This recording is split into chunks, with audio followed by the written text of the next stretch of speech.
सर्व नगरपालिकेच्या प्रमुख लोकांना भेटून या निवडणुकीत माघार घेण्याचा निर्णय घेतला. काय कारण आहे निवडणूक माघार घेण्याचे? काय आता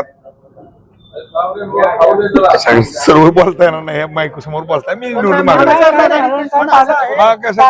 म्हणून मी अपक्ष भरला होता. पालकमंत्र्यांची भेट झाली काय का, बोलणं झालंय का, काही शब्द मिळाले का? पालकमंत्री असू द्या, सर्व पक्षातले माझे मित्रच आहेत, त्यामुळे भेटीगाठी होत असतात राजकारणात. माझे जिगर जीवलग मित्र ते शिवसैनिक आहेत पहिले. शिवसेने नगर माघार घेणार नाही म्हणून नाही म्हणलं मी अंदाज घेणार आहे. लोकांची निवडणूक बिनोद होणे अशी अपेक्षा आहे. टिकोय साहेब, ही निवडणूक बिनविरोधी माहिती आहे. आणखी कोण कोण त्याची काय कल्पना नाही. विरोधी गटात सुद्धा काय जे त्या सगळ्यांनी स्वतःहून भरले, त्यांची कोणाची चर्चा नाही. प्रत्येक जण आपापल्या स्वतःसाठी प्रयत्न करतो. काल वेळापूरमध्ये सुद्धा बैठक झाली होती. नाही, आम्ही नव्हतो. मी मुंबईत होतो काल. मी सर्व प्रमुख नेत्यांना भेटून आलो. काल जिल्ह्यातील सर्व नेत्यांना भेटलो. कालही अकलूजमध्ये खासदार साहेब भेटलो, जानकर साहेब भेटलो. बैठक वगैरे तसा काय प्रकार नव्हता. पण मग काय त्यांनी काय सांगितलं, माघार घ्या असं सांगितलं? नाही, या चर्चेत एक उमेदवार निघाला अशा पद्धतीने. पण आपली स्वतःची मानसिकता लढवण्यासाठी जे काही संख्याबळ असेल. या ठिकाणी शिवसेनेचे मुख्य नेते आदरणीय एकनाथ शिंदे साहेबांचा आदेश आलेला आहे रिझाईन करा म्हणून. ज्या वेळेला फॉर्म भरला होता त्यावेळेला सुरुवातीला आम्ही सांगितलं होतं की आमच्यासाठी शिवसेनेचे मुख्य नेते एकनाथ शिंदे साहेब व खासदार श्रीकांतदादा शिंदे साहेब यांचा आदेश आमच्यासाठी अंतिम असेल.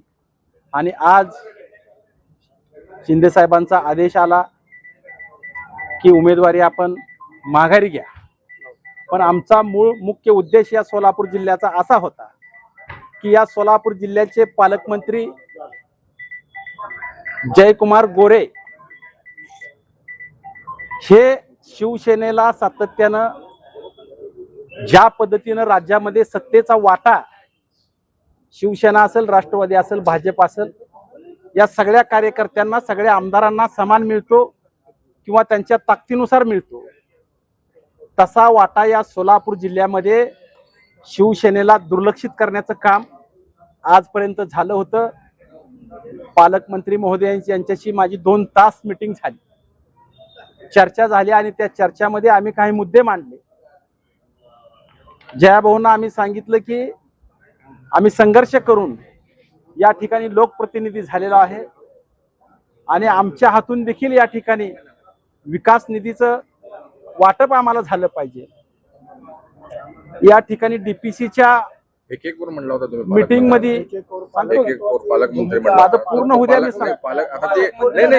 थोडक्यात बोला. म्हणला होता त्यांचा हेकेखोरपणा संपला का? सांगतो मी. पालकमंत्री ही एकाधिकारशाहीनं वागत होते म्हणून मी बोललो होतो. मी परत घेणार नाही. पण आता पालकमंत्री स्वतःच म्हणलेले आहेत तुम्हाला सहकार्य करतो. सलमान खानचा डायलॉग त्यांनी मारलेला आहे, एक बार मैंने कमिटमेंट किया तो मैं खुद की भी नहीं सुनता. अशा पद्धतीने पालकमंत्र्यांनी माझ्या संघ विश्वास ठेवला पाहिजे. त्यामुळं त्यांच्यावर विश्वास ठेवून आज या ठिकाणी शिंदे साहेबांच्या आदेशानुसार आणि पालकमंत्र्यांवर विश्वास ठेवून या ठिकाणी उमेदवारी माघारी घेतली. नेमकं कारण असायचं काय नाही, शेवटी शिवसैनिक आम्ही आहोत आणि जे आमचे पक्षप्रमुख मुख्य नेते जे काय आदेश देतील त्या पद्धतीने त्या आदेशाचं पालन करणं हे आमचा धर्म आहे, आद्य कर्तव्य आहे. त्यामुळे त्या ठिकाणी सीएम डीसीएम सरांचा, आमच्या पक्षप्रमुख एकनाथजी शिंदे साहेबांचा आदेश त्या ठिकाणी 1-2 मिनिटांमध्ये येणार आहे आणि त्या आदेशानंतर ना आम्ही भूमिका स्पष्ट करणार आहोत. खरं तर महायुती म्हणून भाजपला जागा सुटलेली होती, मात्र आपण मित्र पक्षाच्या विरोधातच फॉर्म भरलेला होता, आता माघारी घेत आहे. नाही, काय आहे, शेवटी अर्ज भरला जातो, काही विषय असतात त्या ठिकाणी मित्रपक्षामध्ये, त्या ठिकाणी काही गोष्टी असतात, या सगळ्या गोष्टीवरती विचारविनिमय आणि चर्चा होणं गरजेचं असतं. आज महाराष्ट्रावर त्या ठिकाणी प्रत्येक जणाला त्या ठिकाणी वाटतं की आम्ही येऊ शकतो, आमचं संख्याबळ आहे. आणि आज नाही म्हटलं तरी शिवसेनेचं संख्याबळ ही 110च्या आसपासचं आहे. त्याच्यामुळे इच्छुक असणं काही गैर असायचं कारण काही नैसर्गिक आहे. आणि नाशिकमध्ये देखील आमचे मित्रपक्ष, वडील बंधू, भाजप यांचं देखील काही लोकांना वाटत होतं की तिथं आपण निवडणूक लढावी आणि तिथं देखील आपण निवडून येतो. तशीच परिस्थिती आज सोलापूरमध्ये देखील आहे, साताऱ्यामध्ये आहे. तर आज आम्हाला सोलापूरमध्ये आम्हालाही वाटत होतं की आम्ही त्या ठिकाणी आमच्याकडे संख्याबळ असताना आपण त्या ठिकाणी आपण निवडून येतो आहे. म्हणून एक त्या ठिकाणी प्रक्रियेचा भाग प्रत्येकजण त्या ठिकाणी चर्चेचं त्या ठिकाणी काही वेळेअभावी चर्चा काही कालखंडामध्ये अर्ज भरायच्या पहिलं पूर्ण होऊ शकल्या नाहीत. पण तो अर्ज भरल्यानंतर सर्व वरिष्ठ नेते मंडळी त्या ठिकाणी परिस्थितीनुसार महाराष्ट्रामधली त्या ठिकाणी चर्चा झाली. मग त्यावेळेस प्रत्येक जागेवरती त्या ठिकाणी काही अपेक्षा असलेल्या आमच्यासारख्या कार्यकर्त्यांनी जागा भरल्या. त्यावेळेस वरिष्ठांनी त्यांच्या कार्यकर्त्यांना बीजेपीचे आदेश दिले की बाबा आपण नाशिकमध्ये त्या ठिकाणी युतीचा धर्म पाळला पाहिजे. आज आमच्या नेतृत्वाने आम्हाला आदेश दिला की आपण सोलापूरमध्ये सुद्धा युतीचा धर्म पाळला पाहिजे. आणि नक्कीच मग शेवटी डिवायडेड अँड रूल त्या ठिकाणी कोणाला तरी फायदा होण्यापेक्षा ते काही घरातील त्या ठिकाणी मतभेद असतील काय असतील या सगळ्या गोष्टी चर्चेअंती त्या ठिकाणी आणि चर्चेची दारं त्या ठिकाणी खुली ठेवलेली होती. आणि आमचे काही म्हणणं असेल ते आम्ही आमचं म्हणणं मांडलं, त्यांनी त्या ठिकाणी जे योग्य आहे ते त्या ठिकाणी मान्य केलं. आणि म्हणून त्या ठिकाणी एक चर्चा सकारात्मक झाल्या. काही कम्युनिकेशन जो काय आमच्यामध्ये स्थानिक लेवलला गॅप होता तो देखील गॅप या चर्चेअंती भरून निघाला. आणि वरिष्ठांच्या आदेशाचं पालन करणं तर शेवटी हे क्रमप्राप्त होतं आणि वरिष्ठांच्या आदेशाप्रमाणे त्या ठिकाणी आज आम्ही आमचा उमेदवारी अर्ज त्या ठिकाणी माघार घेतोय.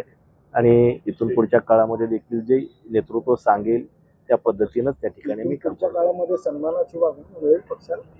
नक्की मिळेल. त्या ठिकाणी शब्द दिलेला आहे आणि शेवटी कुठेतरी विश्वास ठेवला पाहिजे. शेवटी सगळं विश्वासाप्रमाणे.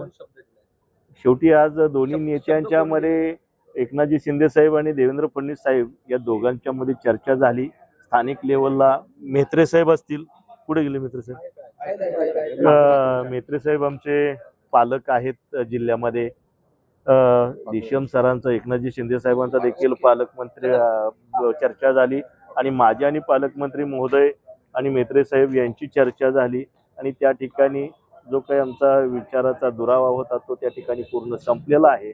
आणि त्या ठिकाणी इथून पुढच्या काळामध्ये देखील आपण एक चांगल्या पद्धतीनं कम्युनिकेशन गॅप न राहता आपण चांगल्या पद्धतीनं एकमेकांच्या संपर्कात राहून पुढची वाटचाल करू.